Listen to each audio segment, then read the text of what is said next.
Roadrunner. So this is a classic Yeah, Brood War port. it is. Whenever we do Brood War ports, we go all out. They are scaled a little bit up to be a bit bigger so that the rush distances are the same as Brood War. We go all out when we port maps. We make sure they are geometrically as close to the Brood War map as possible. And keeping in mind some differences. Oh, I love the little vents on the minerals. And also, of course, these maps. This map looks completely different from Roadrunner, from Brood War, if you ever remember that map. But that's because of the textures and not because of the geometry. And in the top right corner, staying with the manly pink colors, we have from Team Root Sasquatch. And on the bottom left, we have our green Terran, Beastyqt. He is currently up 1-0 for Sasquatch and only needs one more victory to go into the winner's match of Group A, where he will be facing the winner of Crank versus... I don't remember right now. I need to look at it. Oh, that fail. That fail. Let me fix this real quick. Crank versus Impact, of course. There we go. Oh, so Crank is going to play Impact, who are teammates in their very first game after this match. So that's going to be very interesting. They have probably practiced against each other since they live in the same team house, and they are both looking forward towards this event. So that will be very interesting to watch. We do have Hatch first out of Sasquatch, and it looks like it's going to be a CC first out of Beastyqt. So yet again, pretty similar openings at the start, both eco-focused for the most part. Well, he did beat Sasquatch that last game quite easily with this build, so why not go for it again? This can always be 6 pulled. Well, yeah, it could. Well, it is, of course. This is also like Fighting Spirit. It's a big map with 4 spawns. I think that's why Sasquatch wanted it. Zergs like big maps with open spaces and lots of bases far away from your opponent, so they can do whatever they want without being. And they don't particularly need chokes as much if your bases are all next to each other. Indeed. Zergs like wide open spaces to flank and surround. Game heart question. I can't actually switch BOs and scores now. I don't know why. Control Shift S first? Nope. Control Shift not working? S. Oh, yeah. And then Control Shift 3. Oh no, it's default best of 3. If you want best of 5, then you do Control Shift. Awesome. Best of 5, right? Yeah, and then you know how to change the score, right? Yep. Since Beastyqt is good. The reason December's.com is streaming today and not me is that I will have to leave later on, so I don't want to. Zephyus just doesn't love us. That's what it is. It's because of my great hatred towards Starbow. the community. Secretly hating Starbow community. I'm just here for the money. Yeah. That's what we get money from Starbow, is money. Bio opener out of Beasty. But okay, let's talk about this game a little bit more, because Beasty is not going for the factory route here anymore. He is going straight into barracks mode, and he will probably be playing Bio, it seems. And we do have, well, it does look like Sasquatch knows where his opponent is. I can actually check. Nope. Okay, well, he's eliminated via Overlords. The other likely spots. And these Marines are more than enough to shut these Lings back, so these Lings are just going to be keeping an eye on his opponent, getting what knowledge he can. Oh! Oh, is Beasty, like, trying to lure those Lings with a single Marine? That'd be really cute. He may. He's got so much APM, he's got nothing better to do with it. But, this build is turning out just fine for Beastyqt. He's actually getting a surprising amount of Marines in a surprisingly early time of the game. Yeah, he did 2 racks, just popping Marines, no tech whatsoever, no reactor slowing down this timing. So he's just going to be able to pressure right off the bat. And this is going to force, this should force a lot of defenses out of Sasquatch, but he is not making any. There's no enrage energy on the natural queen. It's got to be all Lings from here. Yeah, and there's no Lings almost. There's no spine crawlers going up. This could be another very short game. He used the enrage on the SCV when he knew the Ling push was coming. He's getting okay. There's another queen.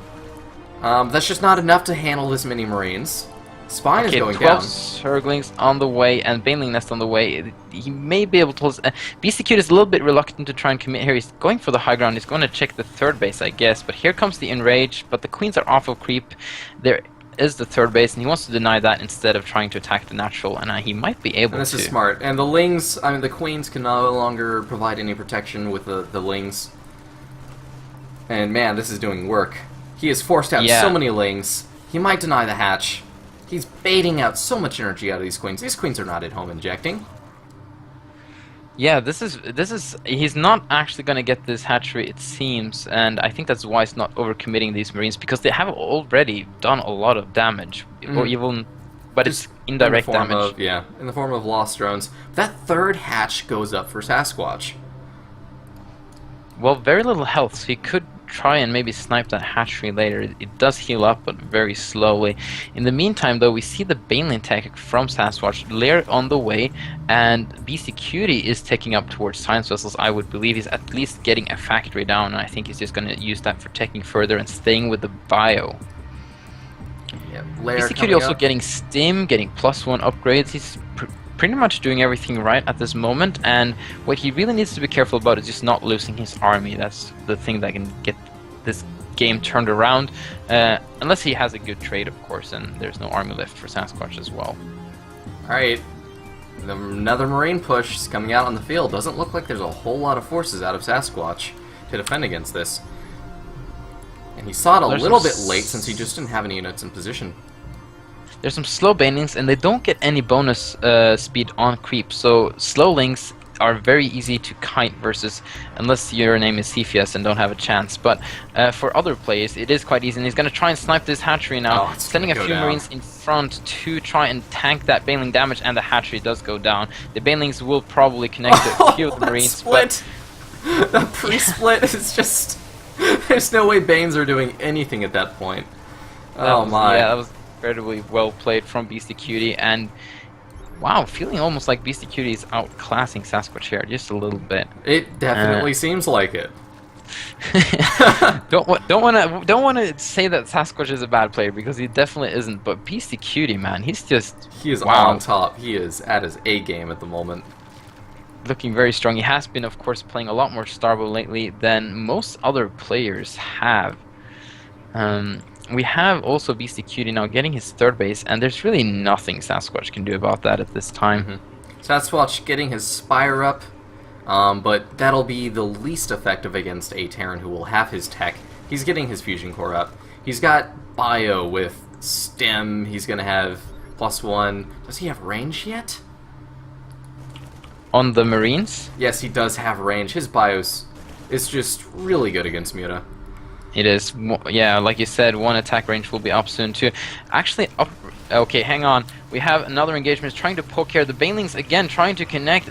Not that well splits from Beastyqt, but the Banelings need to actually attack. There we go, and but the entire Marine army, the entire Marine army was split up due to the Bane. So the Lings actually had a field day, because half the army of Beastyqt was to the left and the other half was at the other right. They weren't actually protecting each other from the Lings. So the first little edge now for Sasquatch, you know, getting a little bit room to breathe now, actually clean up that attack, and can feel a little bit more confident than he has so far in this game. The Spire is also up. Doesn't seem like there will be any Mutalisks though. He maybe just got it up for Scourges to get rid of Science Vessels. Hopefully he won't make that many as he did last game. Another group of Marines on the way. No, stop. Does not want Sasquatch to breathe. Yeah, we're gonna see this, like, until there are tons of lurkers up. This is just gonna keep happening, I feel, in this game. Lots of groups of Marines and medics not getting any fire bats, which I think is a good counter for both Zerglings and Banelings. Baneling's speed is up now, so it's gonna be a little bit easier for him to get connections to the Marines. And here we go again. 15 Lings out only. There are the Banes, but with this pre-split Marines from Beastyqt, the Banes are just doing nothing. Now the Marines are not a split, but they have so high DPS now they can't target down the Banelings before they can connect. And Banelings, like you see, are so much slower, so it is more difficult to connect them. Banelings really are not supposed to be to be very effective versus this, you really want to get lurkers at this point. That's the unit. Like, you may see this and see, oh, banelings are really bad in Starbow. Why don't you buff banelings? You'd want to catch the Marines either clumped and pushing in a clump, forcing them to spread out, or you want to come around and flank them with Banes.